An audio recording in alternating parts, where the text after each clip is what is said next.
Hello student, आस्था academy classes में आपका स्वागत है। पिछले वीडियो लेक्चर में हम लोग आप-व्यू के बारे में पढ़े थे, आप-व्यू के कोड के बारे में अध्ययन किए थे और आप-व्यू को कैसे निरूपित करते हैं उसके बारे में अध्ययन किए थे। इस वीडियो लेक्चर में हम लोग आप-व्यू के प्रकार के बारे में अध्ययन करेंगे कि आप-व्यू कितने प्रकार के होते हैं और कौन कौन से प्रकार के आप-व्यू हैं। तो आइए स्टार्ट करते हैं। आप-व्यू के प्रकार, टाइप्स ऑफ मैट्रिसेस। ठीक है, देखो मैट्रिक्स किसी एक आप-व्यू को रिप्रेजेंट करता है और मैट्रिसेस जो होता है वह बहुत सारे आप-व्यूहों को रिप्रेजेंट करता है। ठीक, तो अगर कहीं मैट्रिक्स लिखा है तो वहां पर किसी एक पार्टिकुलर आप-व्यू को रिप्रेजेंट करता है मैट्रिक्स, और जहां पर मैट्रिसेस लिखा होगा वह बहुत सारे आप-व्यूहों को रिप्रेजेंट करेगा।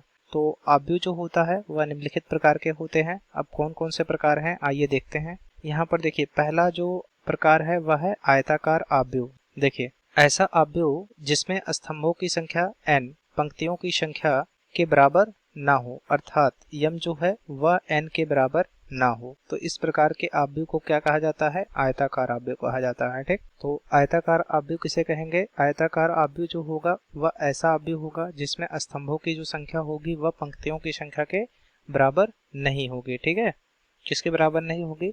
स्तंभों की जो संख्या होगी वह पंक्तियों की संख्या के बराबर नहीं होगी, अर्थात यम जो होगा वह n के बराबर नहीं होगा। तो ऐसे आप-व्यू को हम लोग क्या कहेंगे? आयताकार आप-व्यू कहेंगे। जैसे एग्जाम्पल में हम लोग देखते हैं, इसमें देखिए यहाँ पर एलिमेंट्स रखे गए हैं आप-व्यू में। तो कौन कौन से एलिमेंट रखे गए हैं? 7 3 5 3 4 2 रखे गए हैं। तो इसमें पंक्तियों की संख्या कितनी है? तो पहली पंक्ति ए हो गई, दूसरी पंक्ति यहाँ पर हो गई, तो यहाँ पर पंक्तियों की संख्या कितनी है? 2। तो यहाँ पर m का मान कितना हो गया? 2। और स्तंभों की संख्या कितनी है? देखिए 1 2 3। स्तंभों की संख्या कितनी है? 3 है, अर्थात n बराबर 3 है। तो इस आप-व्यू की कोट कितनी होगी? m गुणे n। तो m का मान कितना है? 2 है और n का मान 3 है, तो इस आप-व्यू की कोट 2 गुणे 3 होगी। यहाँ पर देखिए m जो है वह n के बराबर नहीं है। ठीक, m का मान कितना है? 2 है और n का मान 3 है, तो यहाँ पर ये दोनों बराबर नहीं है। ठीक है, तो ऐसे आप-व्यू को हम लोग क्या कहेंगे? आयताकार आप-व्यू कहेंगे। ठीक, इसी प्रकार से देखिए, अगर यहाँ पर कोई आप-व्यू बी दिया गया है, आप-व्यू बी इस प्रकार है, देखिए 3 4 2 5 3 2 1 4 और यहाँ पर 1 2 3 4 करके है। ठीक है, तो अब इसमें देखिए, इसमें पंक्तियों की संख्या कितनी है? 1 2 3। तो यम का मान यहाँ पर 3 दिया गया है और यहाँ स्तंभों की संख्या कितनी है? 1 2 3 4। ठीक है, यहाँ पर कितने स्तंभ दिए गए हैं? 4 स्तंभ दिए गए हैं, तो n बराबर 4 है। तो इस आप-व्यू की कोट क्या होगी? इस आप-व्यू की कोट m इंटू n बराबर m का मान कितना दिया गया है? 3 दिया गया है, गुणे n का मान 4 दिया गया है। तो यहाँ पर इस आप-व्यू की कोट कितनी होगी? 3 गुणे 4 होगी। और इस आप-व्यू की कोट में जो m का मान है वह n के मान के बराबर नहीं है। m का मान कितना है? 3 है और n का मान कितना है? 4 है। तो यहाँ 3 जो है 4 के बराबर नहीं है, अर्थात यम जो है n के बराबर नहीं है। ठीक, तो यह कैसा आप-व्यू होगा? तो यह आप-व्यू जो है आयताकार आप-व्यू होगा। कैसा आप-व्यू होगा? आयताकार आप-व्यू होगा। ठीक है, तो जिस आप-व्यू में पंक्तियों की संख्या m स्तंभों की संख्या n के बराबर नहीं होता है तो वह आप-व्यू क्या कहलाता है? आयताकार आप-व्यू कहलाता है। ठीक है, तो जिस आप-व्यू में पंक्तियों की संख्या m स्तंभों की संख्या n के बराबर नहीं होता है तो वह आप-व्यू क्या कहलाता है? आयताकार आप-व्यू कहलाता है। ठीक है, अब हम लोग अगला पढ़ेंगे। तो अगला है वर्ग आप-व्यू। वर्ग आप-व्यू क्या होता है आइए जानते हैं। वर्ग आप-व्यू को स्क्वायर मैट्रिक्स भी बोला जाता है। स्क्वायर मैट्रिक्स क्या होता है? स्क्वायर मैट्रिक्स जो है ऐसा आप-व्यू होता है जिसमें पंक्तियों तथा स्तंभों की संख्या बराबर होता है। वर्ग आप-व्यू क्या होता है? वर्ग आप-व्यू ऐसा आप-व्यू होता है जिसमें पंक्तियों की जो संख्या होगी वह स्तंभों की संख्या के बराबर होती है, अर्थात यम बराबर क्या होता है? n होता है। ठीक, आइए हम लोग एग्जाम्पल के द्वारा समझते हैं वर्ग आप-व्यू को। तो देखिए, यहाँ पर एक कोई आप-व्यू दिया गया है। यहाँ पर पंक्तियों की संख्या कितनी है? यहाँ 1 है, यहाँ दूसरी पंक्ति है और यहाँ पर तीसरी पंक्ति है। तो m का मान कितना दिया गया है? 3 दिया गया है और यहाँ स्तंभ कितने हैं? एक स्तंभ यहाँ है, दूसरा स्तंभ यहाँ है और तीसरा स्तंभ यहाँ है। तो n बराबर कितना दिया गया है? 3 दिया गया है। तो यहाँ n बराबर कितना है? 3 है। तो यहाँ पर देखिए m जो है वह n के बराबर है, अर्थात 3 पंक्तियां हैं और 3 स्तंभ है। तो ऐसे आव्यूह को हम लोग क्या कहेंगे, वर्ग आव्यूह कहेंगे। तो ऐसा आव्यूह जिसमें m बराबर क्या हो जाए, n हो जाए, अर्थात पंक्तियों की जो संख्या हो वह स्तंभों की संख्या के बराबर हो, तो ऐसे आव्यूह को हम लोग वर्ग आव्यूह कहते हैं। ठीक है, इसी प्रकार से देखिए ये दूसरा एग्जाम्पल है, इसमें कोई आव्यूह दिया गया है। इस आव्यूह में देखिए पंक्तियों की संख्या कितनी है, 1 2, दो पंक्तियां हैं अर्थात m बराबर 2 दिया गया है, और स्तंभ की संख्या कितनी है, पहला स्तंभ है और ये दूसरा स्तंभ है, यानी n बराबर 2 दिया गया है। तो यहाँ पर m बराबर क्या है, n है, अर्थात 2 बराबर 2 है, दो पंक्तियां हैं और ये दो स्तंभ है। तो ये कैसा मैट्रिक्स होगा, तो ये जो है वर्ग मैट्रिक्स होगा। इसी प्रकार से एक और एग्जाम्पल के द्वारा हम लोग समझते हैं। देखिए अगर कोई मैट्रिक्स दिया गया है जिसका कोई नाम दे देते हैं, जैसे कोई मैट्रिक्स सी है, ठीक, वह कुछ इस तरह से दिया गया है, 4 3 2 1, 1 2 3 4, और यहाँ पर 3 2 1 3, ठीक है, और यहाँ 1 2 3 4, 1 2 3 4, ये कोई मैट्रिक्स दिया गया है जिसमें स्तंभों की संख्या कितनी है, स्तंभों की संख्या देखिए 1, यहाँ दूसरा स्तंभ है, यहाँ तीसरा स्तंभ है और ये चौथा स्तंभ है, और पंक्तियों की संख्या कितनी है, 1 है, 2 है, 3 है और यहाँ पर 4 है। तो यहाँ पर m बराबर 4 है और n का मान भी क्या है, 4 है, अर्थात पंक्तियों की संख्या 4 है और स्तंभों की संख्या भी 4 है। तो यहाँ पर m बराबर n है, क्या है, m बराबर n है। तो यह कैसा मैट्रिक्स होगा, यह मैट्रिक्स जो है वर्ग मैट्रिक्स होगा या फिर स्क्वायर मैट्रिक्स इसे कहेंगे, और इसकी कोड क्या होगी, 4 इंटू 4 होगी, अर्थात 4 गुणे 4 होगी। ठीक है, अब हम लोग अगला मैट्रिक्स के बारे में पढ़ते हैं। अगला मैट्रिक्स क्या है, हॉरिजॉन्टल मैट्रिक्स है, जिसे हम लोग क्षैतिज आव्यूह कहते हैं। ठीक है, तो आइए देखते हैं क्षैतिज आव्यूह क्या होता है। तो क्षैतिज आव्यूह क्या होता है, जिस आव्यूह में पंक्तियों की संख्या m स्तंभों की संख्या n से कम होती है। क्या हो, जिस आव्यूह में पंक्तियों की संख्या m स्तंभों की संख्या से कम हो, उसे हम लोग क्या कहेंगे, क्षैतिज आव्यूह कहेंगे। तो ऐसा आव्यूह जिसमें पंक्तियों की संख्या m जो है वह स्तंभों की संख्या से कम हो, उसे क्षैतिज आव्यूह कहेंगे। जैसे एग्जाम्पल यहाँ पर दिया गया है, एग्जाम्पल में देखिए यह कोई आव्यूह दिया गया है, इस आव्यूह में पंक्तियों की संख्या, ये पहली पंक्ति है और यहाँ पर ये दूसरी पंक्ति है। ठीक है, और इसमें स्तंभों की संख्या कितनी है, ये पहला स्तंभ है और यहाँ ये दूसरा स्तंभ है, इसी प्रकार से ये तीसरा स्तंभ है और यहाँ पर ये क्या है, चौथा स्तंभ है।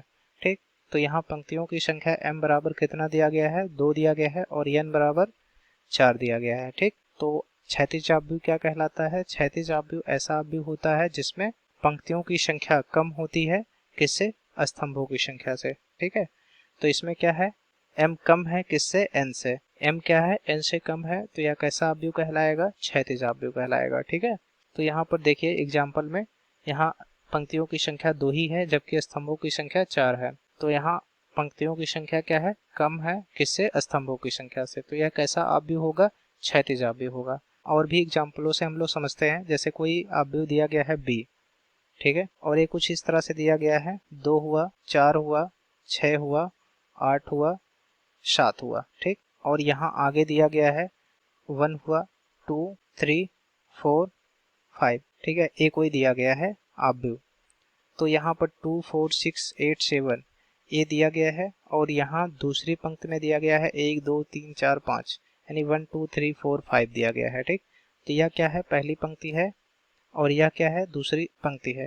ठीक है, और यहाँ स्तंभों की संख्या कितनी है, यहाँ पर पहला स्तंभ है और ये दूसरा स्तंभ है और ये तीसरा स्तंभ है और ये जो है ये चौथा स्तंभ है और यहाँ पर ये पांचवा स्तंभ है। ठीक, तो इस आव्यूह में m बराबर कितना है, 2 है और n बराबर कितना दिया गया है, 5 दिया गया है। तो यहाँ पर m जो है वह n से छोटा है, अर्थात पंक्तियों की संख्या जो है वह स्तंभों की संख्या से कम है। तो यह कैसा आव्यूह होगा, तो यह जो है क्षैतिज आव्यूह होगा। कौन सा आव्यूह होगा, क्षैतिज आव्यूह होगा। क्यों, क्योंकि क्षैतिज आव्यूह में पंक्तियों की संख्या जो होती है वह स्तंभों की संख्या से कम होती है। ठीक, तो इसलिए आव्यूह भी जो होगा वह कैसा होगा, क्षैतिज आव्यूह होगा। अब हम लोग अगले आव्यूह के बारे में पढ़ते हैं। अगला मैट्रिक्स दिया गया है वर्टिकल मैट्रिक्स, जिसे हम लोग ऊर्ध्वाधर आव्यूह कहते हैं। क्या कहते हैं, ऊर्ध्वाधर आव्यूह कहते हैं। तो आइए देखते हैं ऊर्ध्वाधर आव्यूह क्या होता है। जिस आव्यूह में पंक्तियों की संख्या m जो है वह स्तंभों की संख्या n से अधिक होती है, अर्थात m जो है वह n से बड़ा होता है।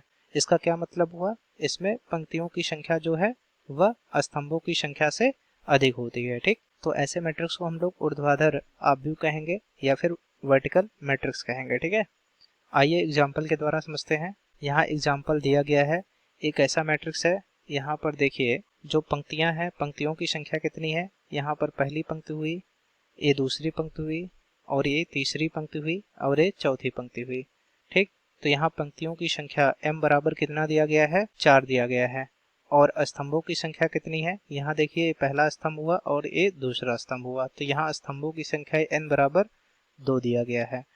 तो इस पूरे आव्यूह में m का जो मान है वह बड़ा है n से, अर्थात पंक्तियों की संख्या क्या है, स्तंभों की संख्या से अधिक है। ठीक, तो यह कैसा आव्यूह कहलाएगा, ऊर्ध्वाधर आव्यूह कहलाएगा या फिर वर्टिकल मैट्रिक्स कहलाएगा। ठीक, और इसकी कोट क्या होगी, इसकी कोटि m इंटू n अर्थात 4 गुणे 2 होगी। ठीक, इसकी कोट क्या होगी, 4 गुणे 2 होगी। ये जो आव्यूह दिया गया है वह कैसा है, 4 गुणे 2 कोटि का ऊर्ध्वाधर आव्यूह है, जिसमें 4 पंक्तियां हैं तथा 2 स्तंभ हैं। ठीक, इसी प्रकार से और भी एग्जाम्पल के द्वारा हम लोग समझेंगे। जैसे देखिए कोई आव्यूह D दिया गया है, D में दिया गया है 2 3 4 5 6 7। देखिए इसमें पंक्तियों की संख्या 1 है, यहाँ 2 है और यहाँ पर 3 है, और यहाँ पर स्तंभों की संख्या कितनी है, 1 है, यहाँ पर 2 है। तो यहाँ m बराबर कितना दिया गया है, 3 है, और n बराबर कितना दिया गया है, 2 है। तो इस पूरे आव्यूह में क्या है, m का जो मान है वह n से बड़ा है, अर्थात पंक्तियों की जो संख्या है वह स्तंभों की संख्या से अधिक है। ठीक, तो यह कैसा आव्यूह कहलाएगा, ऊर्ध्वाधर आव्यूह कहलाएगा। ठीक है, और इसकी कोट क्या होगी, m इंटू n अर्थात 3 गुणे 2 होगी। तो इस पूरे आव्यूह की जो कोट होगी वह कितनी होगी, 3 गुणे 2 होगी। ठीक, इसी प्रकार से अगला हम लोग देखते हैं। तो अगला जो है वह है पंक्ति आव्यूह। तो पंक्ति आव्यूह क्या होता है, देखिए पंक्ति आव्यूह जिसे हम लोग रो मैट्रिक्स कहते हैं। तो रो मैट्रिक्स क्या होता है, यदि किसी आव्यूह में केवल एक ही पंक्ति हो तो उसे क्या कहा जाता है, पंक्ति आव्यूह कहा जाता है। तो यदि किसी आव्यूह में क्या हो, केवल एक ही पंक्ति हो तो उसे पंक्ति आव्यूह कहा जाता है। जैसे एग्जाम्पल में यहाँ दिया गया है, ये केवल इसमें एक ही पंक्ति है, उस एक पंक्ति में कौन कौन से एलिमेंट रखे गए हैं, 2 3 4 और 7, ये 4 एलिमेंट रखे गए हैं। ठीक, अब इसमें देखिए यहाँ पर पंक्ति की संख्या केवल एक ही है, यहाँ पर स्तंभों की संख्या कितनी है, 1 2, ये हुआ 3 और ये हो गया 4।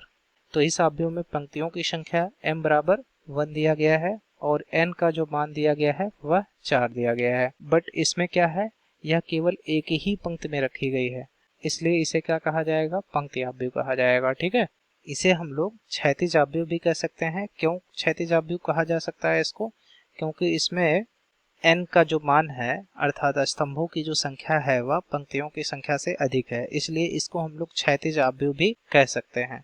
क्या कह सकते हैं, क्षैतिज आव्यूह भी कहा जा सकता है। ठीक, और इसकी कोट क्या होगी, इसकी कोट m इंटू n होगी। m का मान कितना दिया गया, 1 दिया गया है और n का मान 4 दिया गया है, तो इसकी कोट 1 गुणे 4 होगी। ठीक है, तो यहाँ पर 1 गुणे 4 कोट की पंक्ति आव्यूह है, तो यहाँ ये पंक्ति आव्यूह को दर्शाया गया है। इसी प्रकार से हम लोग एक और एग्जाम्पल के द्वारा समझेंगे। जैसे देखिए ये कोई दिया गया है 2 3 4 5 6 7, एक कोई आव्यूह दिया गया है, इस आव्यूह का कोई नाम दे देते हैं, जैसे ई। ठीक है, ये ई कोई आव्यूह दिया गया है जिसमें पंक्तियों की संख्या कितनी है, एक ही है, और स्तंभों की संख्या कितनी है, 1 2 3, यहाँ पर ये 4 हो गया और यहाँ ये 5 हो गया और यहाँ पर ये 6 हो गया। तो यहाँ पर पंक्तियों की संख्या एक ही है, अर्थात m बराबर 1 है और n का जो मान है वह 6 है। ठीक है, यहाँ पर पंक्तियों की संख्या कितनी है, 1 है, जबकि स्तंभों की संख्या 6 है। तो ऐसे आव्यूह को हम लोग कौन सा आव्यूह कहेंगे, पंक्ति आव्यूह कहेंगे। ठीक है, क्योंकि इसमें एक ही पंक्ति है, और जिस आव्यूह में केवल एक ही पंक्ति होती है वह आव्यूह क्या कहलाता है, पंक्ति आव्यूह कहलाता है। चूंकि ई आव्यूह में एक ही पंक्ति है इसलिए यह क्या कहलाएगा, पंक्ति आव्यूह कहलाएगा। आया समझ में। अब हम लोग अगला आव्यूह के बारे में अध्ययन करेंगे। तो अगला आव्यूह जो है वह है स्तंभ आव्यूह, जिसे हम लोग कॉलम मैट्रिक्स कहते हैं। ठीक, तो देखिए कॉलम मैट्रिक्स क्या होता है, जिस आव्यूह में केवल एक स्तंभ होता है उसे हम लोग क्या कहते हैं, स्तंभ आव्यूह कहते हैं। ठीक, तो पंक्ति आव्यूह किसे कहेंगे? जिसमें केवल एक पंक्ति होता है उसे हम लोग पंक्ति आव्यूह कहते हैं। और स्तंभ आव्यूह किसे कहते हैं? जिस आव्यूह में केवल एक ही स्तंभ होता है उसे हम लोग स्तंभ आव्यूह कहते हैं। ठीक, जैसे यहाँ पर एग्जाम्पल में दिखाया गया है। इस एग्जाम्पल में देखिए पंक्तियों की संख्या कितनी है। यहाँ पर पहली पंक्ति है, ये दूसरी पंक्ति है, ये तीसरी पंक्ति है और ये चौथी पंक्ति है। ठीक है, तो यहाँ पंक्तियों की संख्या m बराबर 4 दिया गया है और n बराबर कितना दिया गया है? यहाँ स्तंभों की संख्या केवल एक ही है, तो n बराबर यहाँ 1 दिया गया है। ठीक, तो इस आव्यूह की कोट क्या होगी? m इंटू n होगी, अर्थात 4 गुणे 1 होगा। तो आव्यूह की कोट क्या होगी? 4 गुणे 1 होगी। ठीक, यह कैसा आव्यूह होगा? यह अस्तंभ आव्यूह होगा। कैसा आव्यूह होगा? अस्तंभ आव्यूह होगा। ठीक है, इसी प्रकार से हम लोग दूसरा एग्जाम्पल के द्वारा समझते हैं। जैसे कोई आव्यूह मान लेते हैं C है और इसका मान दिया गया है A B C। इसमें देखिए इस आव्यूह में एक पंक्ति है, दूसरी पंक्ति A है और ये तीसरी पंक्ति है। तो यहाँ पर m बराबर कितना दिया गया है? 3 दिया गया है और स्तंभों की संख्या केवल एक ही है, अर्थात n बराबर कितना दिया गया है? 1 दिया गया है। ठीक है, तो इस आव्यूह की कोट क्या होगी? m इंटू n, अर्थात 3 गुणे 1 होगी। क्या होगी? 3 गुणे 1 होगी। तो आव्यूह जो C दिया गया है उसकी कोट कितनी होगी? 3 गुणे 1 होगी। इसमें चूंकि स्तंभों की संख्या केवल 1 है इसलिए यह आव्यूह कैसा कहलाएगा? अस्तंभ आव्यूह कहलाएगा। कौन सा आव्यूह कहलाएगा? अस्तंभ आव्यूह कहलाएगा। ठीक है, तो देखिए अस्तंभ आव्यूह क्या होता है? तो ऐसा आव्यूह जिसमें केवल एक ही स्तंभ होता है उसे हम लोग अस्तंभ आव्यूह कहते हैं। ठीक है, और पंक्ति आव्यूह किसे कहते हैं? ऐसा आव्यूह जिसमें केवल एक ही पंक्ति होता है उसे हम लोग पंक्ति आव्यूह कहते हैं।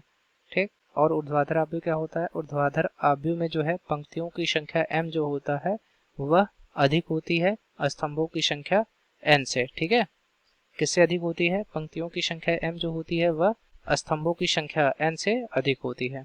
और क्षैतिज आव्यूह क्या होता है? क्षैतिज आव्यूह वह आव्यूह होता है जिसमें पंक्तियों की संख्या m जो है स्तंभों की संख्या n से कम होती है। ठीक है, क्या होता है? पंक्तियों की संख्या m का जो मान होता है वह स्तंभों की संख्या n से कम होती है। ठीक है, इसी प्रकार से हम लोग वर्ग आव्यूह के बारे में पढ़े हैं। वर्ग आव्यूह में क्या होता है? पंक्तियों की संख्या m स्तंभों की संख्या n के बराबर होता है। ठीक, और हम लोग पढ़े हैं आयताकार आव्यूह। आयताकार आव्यूह में क्या होता है? जो पंक्तियों की संख्या होती है वह स्तंभों की संख्या n के बराबर नहीं होती है। ठीक है, इसमें क्या होता है? पंक्तियों की संख्या स्तंभों की संख्या के बराबर नहीं होती है। ठीक, तो अभी तक हम लोग पंक्ति आव्यूह के बारे में पढ़ चुके हैं, स्तंभ आव्यूह के बारे में पढ़ चुके हैं। अब हम लोग शून्य आव्यूह के बारे में पढ़ेंगे जिसे हम लोग रिक्त आव्यूह भी कहते हैं। ठीक, तो रिक्त आव्यूह क्या होता है? रिक्त जिसे नल या जीरो मैट्रिक्स कहा जाता है।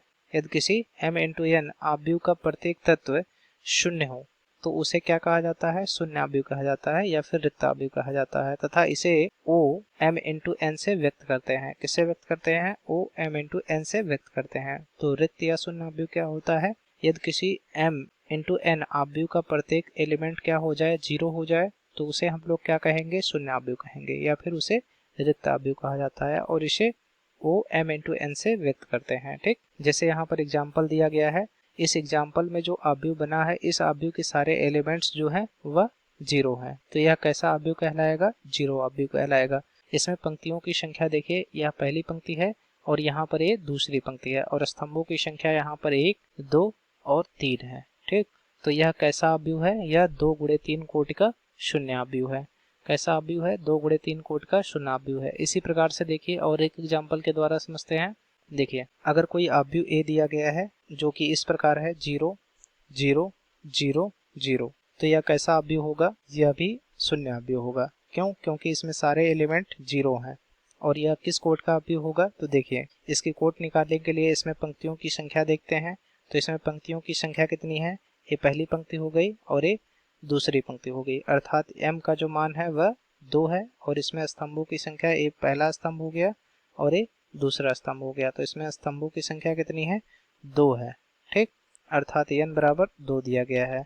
तो इसकी कोट क्या होगी? m इंटू n बराबर 2 गुणे 2। ठीक, तो इसकी कोट 2 गुणे 2 होगी। अब चूंकि इसके सारे एलिमेंट्स 0 हैं इसलिए यह कौन सा आव्यूह कहलाएगा? शून्य आव्यूह कहलाएगा। इसी प्रकार से अगर कोई आव्यूह d दिया गया है जो कि इस प्रकार है, ये कोई आव्यूह d है जो कि इस प्रकार है 0 0 0 0 0 0। ठीक है, इसमें देखो पंक्तियों की संख्या कितनी है? इसमें पंक्तियों की संख्या 1 2 और 3 है, अर्थात m बराबर कितना दिया गया है, 3 दिया गया है, और n का मान जो है वह 2 है। ठीक, n का मान कितना है, n बराबर 2 है, तो इसकी कोट क्या होगी, m इंटू n, अर्थात 3 गुणे 2 होगी। कितनी होगी, 3 गुणे 2 होगी।